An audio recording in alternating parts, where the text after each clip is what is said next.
ओम शांति। आज तारीख है 7 मई 2020। आज की मुरली से मुख्य धारणाएं। सारी दुनिया है रॉन्ग, एक बाप ही है राइट, सच बोलने वाला। वह तुमको सचखंड का मालिक बनाते हैं तो उनकी मत लेनी चाहिए। अपनी मत पर चलने से धोखा खाएंगे। अब मौत सिर पर खड़ा है। भारत की ही बात है, गीता भी है देवी देवता धर्म का शास्त्र। अपने दिल से पूछो, हम कोई पाप तो नहीं करते, किसी को दुख तो नहीं देते हैं, इसमें कोई तकलीफ नहीं है।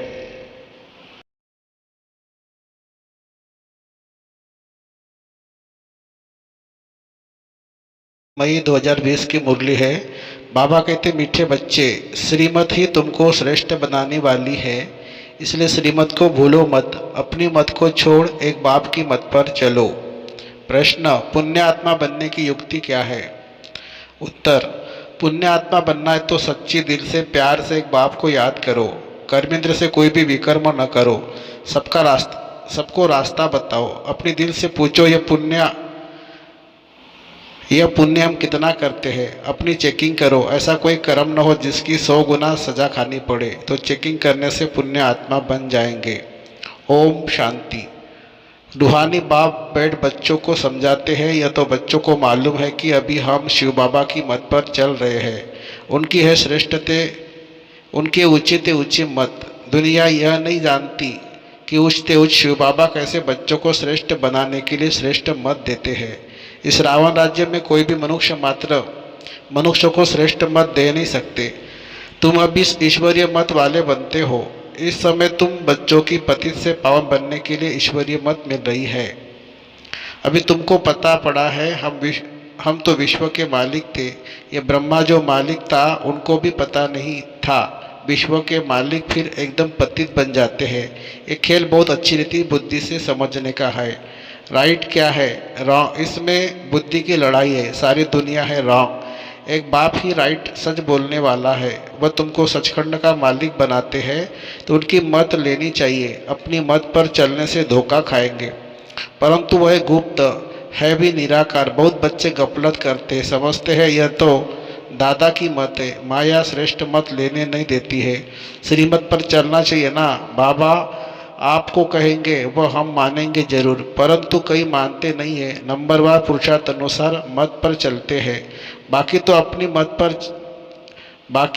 मत चला लेते। बाबा आए हैं श्रेष्ठ मत देने, ऐसे बाप को घड़ी घड़ी भूल जाते हैं। माया मत लेने नहीं देती। श्रीमत तो बहुत सहज है ना। दुनिया में कोई को यह समझ में नहीं कि हम तमो प्रधान है। मेरी मत तो मशहूर है, श्रीमद् भगवद गीता। भगवान अभी कहते हैं, मैं 5000 वर्ष के बाद आता हूँ, आकर भारत को श्रीमत दे श्रेष्ठ ते श्रेष्ठ बनाता हूँ। बाप तो सावधान करते हैं, बच्चे श्रीमत पर नहीं चलते। बाप रोज रोज समझाते रहते हैं, बच्चों श्रीमत पर चलना भूलो मत। इन ब्रह्मा की तो बात ही नहीं है, उनको बात समझो, उनकी बात समझो। वही इन द्वारा मत देते हैं, वही समझाते हैं। खान पान खाते नहीं, कहते हैं मैं अभोक्ता हूँ। तुम बच्चों को श्रीमत देता हो। नंबर 1 मत देते हैं, मुझे याद करो। कोई भी विकर्म नहीं करो। अपने दिल से पूछो कितना पाप किया है। यह तो जानते हो सबको पापों का घड़ा भरा हुआ है। इस समय सभी रॉन्ग रास्ते पर है। तुम्हें अभी बाप द्वारा राइट रास्ता मिला है। तुम्हारी बुद्धि में सारा ज्ञान है। गीता में जो ज्ञान होना चाहिए वो है नहीं। वो कोई बाप की बनाई हुई नहीं है। यह भी भक्ति मार्ग में नूंद है। कहते भी है भगवान आकर भक्ति का फल देंगे। बच्चों को समझाया है ज्ञान से सदगति भी सबकी होती है, दुर्गति भी सबकी होती है। यह तो दुनिया ही तमोप्रधान है, सतोप्रधान कोई है नहीं। पुनर्जन्म लेते लेते पिछाड़ी आकर हुई है। अब मौत सबके सिर पर खड़ा है। भारत की ही बात है, गीता भी है देवी देवता धर्म का शास्त्र। तो तुम्हें दूसरे कोई धर्म में जाने से क्या फायदा। हर एक अपनी अपनी कुरान बाइबल आदि ही पढ़ते हैं, अपने धर्म को जानते हैं। एक भारतवासी ही अन्य सब धर्मों में चले जाते हैं और सब अपने धर्म में पक्के हैं। हर एक धर्म वाले भी शक्ल आदि अलग है। बाप स्मृति दिलाते हैं, बच्चे तुम अपने देवी देवता धर्म को भूल गए हो। तुम स्वर्ग के देवता थे। अंशों का अर्थ भारतवासियों को बाप ने सुनाया है। बाकी हम आत्मा सो परमात्मा नहीं है। ये बातें तो भक्ति मार्ग के गुरु ने बनाई है। गुरु भी करोड़ों होंगे। स्त्री को पति कह के लिए कहते हैं यह तुम्हारा गुरु ईश्वर है, जबकि पति ही ईश्वर है। फिर हे भगवान, हे राम क्यों कहती हो? मनुष्यों की बुद्धि बिल्कुल ही पत्थर बन गई है। यह खुद भी कहते हैं हम भी ऐसे थे। वह वैकुंठ का मालिक श्री कृष्ण कहा, फिर उनको गांव का छोरा कर दिया है। श्याम सुंदर कहते हैं अर्थ थोड़ी समझते हैं। अभी बाप ने तुमको समझाया है। जो नंबर 1 सुंदर वही नंबर 1, वही नंबर लास्ट तमो प्रधान श्याम बना है। तुम समझते हो हम सुंदर थे फिर श्याम बने हैं। 84 का चक्र लगाए अभी श्याम से सुंदर बनने के लिए। बाप एक ही दवाई देते हैं कि मुझे याद करो। तुम्हारी आत्मा पतित से पावन बन जाएगी। तुम्हारे जन्म जन्मांतर के पाप नाश हो जाएंगे। तुम जानते हो जब से रावण आया है तुम गिरते गिरते पाप आत्मा बन गए हो। यह है ही पाप आत्माओं की दुनिया। एक भी सुंदर नहीं। बाप बिगर सुंदर कोई बना न सके। तुम आए हो स्वर्गवासी सुंदर बनने। अभी नरकवासी श्याम है, क्योंकि काम चिता पर चढ़ काले बने हैं। बाप कहते हैं काम महाशत्रु है। इन पर जो जीत पाएंगे वही जगत जीत बनेंगे। नंबर 1 है काम। उनको ही पतित कहा जाता है। क्रोधी को पतित नहीं कहेंगे, बुलाते भी है आकर पतित से पावन बनाओ। तो बाप आए हैं, कहते हैं ये अंतिम जन्म पावन बनो। जैसे रात के बाद दिन, दिन के बाद रात होती है, वैसे संगम युग के बाद फिर सतयुग आना है। चक्र फिरना है। बाकी और कोई आकाश में अथवा पाताल में दुनिया नहीं है। सृष्टि तो यही है। सतयुग त्रेता यही है। झाड़ भी एक ही है और कोई हो नहीं सकता। ये सब गपोड़े हैं जो कहते हैं अनेक दुनियाएं हैं। बाप कहते हैं यह सब है भक्ति मार्ग की बातें। अब बाप सत्य बात सुनाते हैं। अब अपने अंदर देखो हम कहाँ तक श्रीमत पर चल सतोप्रधान अर्थात पुण्य आत्मा बन रहे हैं। सतोप्रधान को पुण्य आत्मा, तमोप्रधान को पाप आत्मा कहा जाता है। विकार में जाना पाप है। बाप कहते हैं अब पवित्र बनो। मेरे बने हो तो मेरे श्रीमत पर चलना है। मुख्य बात है कोई पाप नहीं करो। नंबर 1 पाप है विकार में जाना। फिर और भी पाप बहुत होते हैं। चोरी चकारी ठगी आदि बहुत करते हैं। फिर बहुतों को गवर्नमेंट भी पकड़ती भी है। अब बाप बच्चों को कहते हैं तुम अपने दिल से पूछो हम कोई पाप तो नहीं करते हैं। अपने ऐसे मत समझो हमने चोरी की व रिश्वत खाई तो ये बाबा तो जानी जानन हर है। सब जानते हैं। नहीं जानी जानन हर का अर्थ कोई यह नहीं है कि अच्छा कोई ने चोरी की बाप जानेंगे फिर क्या।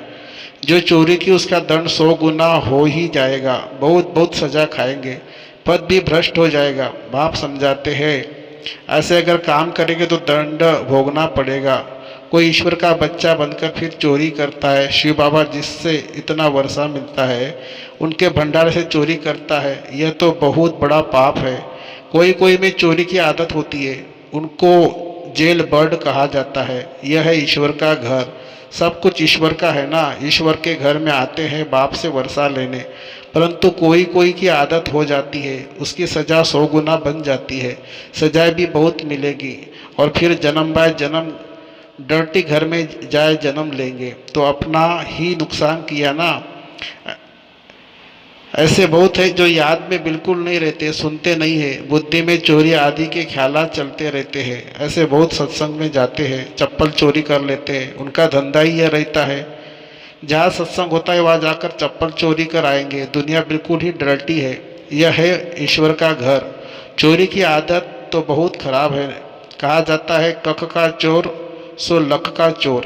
अपने अंदर से पूछना चाहिए हम कितना पुण्य आत्मा बने हैं, कितना बाप को याद करते हैं, कितना हम स्वदर्शन चक्रधारी बनते हैं, कितना समय ईश्वरीय सर्विस में रहते हैं, कितने पाप कटते जा रहे हैं। अपना पोता में रोज देखो कितना पुण्य किया, कितना योग में रहा, कितने को रास्ता बताया। धंधा आदि तो भल करो, तुम कर्म योगी हो। कर्म तो भल करो। बाबा यह बैजे बनाते रहते हैं। अच्छे अच्छे लोगों को इस पर समझाओ। इस महाभारत लड़ाई द्वारा ही स्वर्ग के गेट खुल रहे हैं। कृष्ण के चित्र में नीचे लिखत बड़ी फर्स्ट क्लास है, परंतु बच्चे अभी इतना विशाल बुद्धि नहीं हुए हैं। थोड़ा ही धन मिलता है तो नाचने लग पड़ते हैं। कोई को जास्ती धन होता है तो समझते हमारे जैसा कोई नहीं होगा। जिन बच्चों को बाप की परवाह नहीं है, उन्हें बाप जो इतनी अविनाशी ज्ञान रत्नों का खजाना देते हैं, उसकी भी कदर नहीं रहती। बाबा एक बात कहेगा वह दूसरी बात कर लेते हैं। परवाह न होने के कारण बहुत पाप करते रहते हैं, श्रीमत पर चलते नहीं हैं, फिर गिर पड़ते हैं। बाप कहेंगे यह भी ड्रामा, उनकी तकदीर में नहीं। बाबा तो जानते हैं ना, बहुत पाप करते हैं। अगर नीचे हो कि बाप हमको पढ़ाते हैं तो खुशी रहनी चाहिए। तुम जानते हो हम भविष्य नई दुनिया में प्रिंस प्रिंसेस बनेंगे, तो कितनी खुशी रहनी चाहिए। परंतु बच्चे तो अभी तक भी मुरझाई रहते हैं, वो अवस्था ठहरती नहीं है। बाबा ने समझाया है विनाश के लिए रिहर्सल भी होगी, कैलेमिटीज भी होगी, भारत को कमज़ोर करते जाएंगे। बाप खुद कहते हैं यह सब होना ही है, नहीं तो विनाश कैसे होगा। बर्फ़ की बरसात बढ़ेगी, फिर खेती आदि का क्या हाल होगा। लाखों मरते रहते हैं, कोई बतलाते थोड़ी है।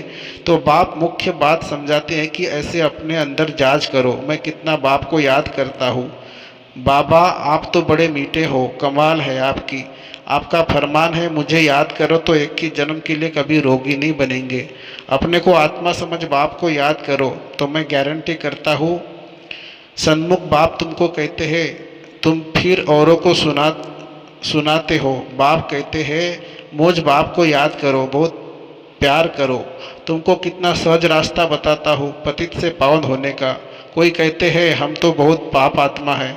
अच्छा फिर ऐसे पाप नहीं करो, मुझे याद करते रहो तो जन्म जन्मांतर के जो पाप है वह इस याद से भस्म होते जाएंगे।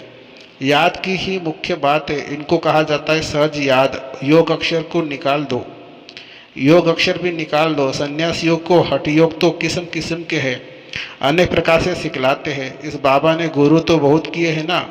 अभी बेहद का बाप कहते हैं इन सब को छोड़ो, इन सब का भी मुझे उद्धार करना है और कोई की ताकत नहीं जो ऐसे कह सके। बाप ने ही कहा है मैं इन साधुओं का भी उद्धार करता हूँ, फिर यह गुरु कैसे बन सकते। तो मूल एक बात बाप समझाते हैं, अपने दिल से पूछो हम कोई पाप तो नहीं करते, किसी को दुख तो नहीं देते हैं, इसमें कोई तकलीफ नहीं है। अंदर जांच करनी चाहिए, सारे दिन में कितना पाप किया, कितना याद किया, याद से ही पाप भस्म हो गए। कोशिश करनी चाहिए, यह बहुत मेहनत का काम है। दान देने वाला एक ही बाप है, बाप ही मुक्ति जीवन मुक्ति का रास्ता बतलाते हैं। अच्छा मीठे मीठे सिकेलते बच्चों प्रति माता पिता बाप दादा का याद प्यार और गुड मॉर्निंग। रूहानी बाप की रूहानी बच्चों को नमस्ते। धारणा के लिए मुख्य सार, बाप जो अविनाशी ज्ञान रत्नों का खजाना देते हैं उसका कदर करना है। बेपरवाह बन पाप कर्म नहीं करने हैं। अगर नीचे है भगवान हमको पढ़ाते हैं तो अपार खुशी में रहना है। दूसरा, ईश्वर के घर में कभी चोरी आदि करने का ख्याल ना आए, यह आदत बहुत गंदी है। कहा जाता है कक का चोर सो लक का चोर। अपने अंदर से पूछना है हम कितना पुण्य आत्मा बने हैं। वरदान, पुरुषार्थ और सेवा में विधिपूर्वक वृद्धि को प्राप्त करने वाले तीव्र पुरुषार्थी भवो। ब्राह्मण अर्थात विधिपूर्वक जीवन। कोई भी कार्य सफल तब होता है जब विधि से किया जाता है। अगर किसी बात में स्वयं के पुरुषार्थ से व सेवा की वृद्धि नहीं होती है तो जरूर कोई विधि की कमी है। इसलिए चेक करो कि अमृत वेले से रात तक मनसा वाचा कर्मणा व संपर्क विधिपूर्वक रहा, अर्थात वृद्धि हुई। अगर नहीं तो कारण को सोचकर निवारण करो, फिर दिल शिकस्त नहीं होंगे। अगर विधि पूर्वक जीवन है तो वृद्धि अवश्य होगी और तीव्र पुरुषार्थी बन जाएंगे। स्लोगन, स्वच्छता और सत्यता में संपन्न बनना ही सच्ची पवित्रता है। स्वच्छता और सत्यता में संपन्न बनना ही सच्ची पवित्रता है। अच्छा, ओम शांति शांति शांति। Thank you Baba.